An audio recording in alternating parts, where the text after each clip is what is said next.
रामकृष्णारी नवरात्रीच्या सुट्ट्या पडल्यामुळे आज विद्यार्थ्यांसोबत सराव करताना पहिल्यांदा कपिलेश्वर महाराज दर्शन आणि लगेच मृदंग सराव चालू।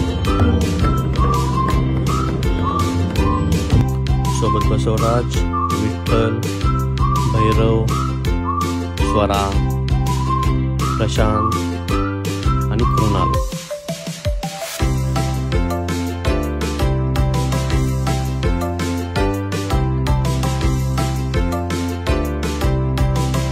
चार तास सराव करून झाला, लगेच लागली भूक तर मागवले आम्ही समोसे आणि आमच्या गप्पा गोष्टी समोसासोबत परत चालू झाल्या।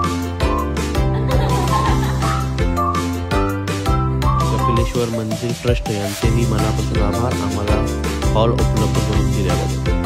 थँक्यू।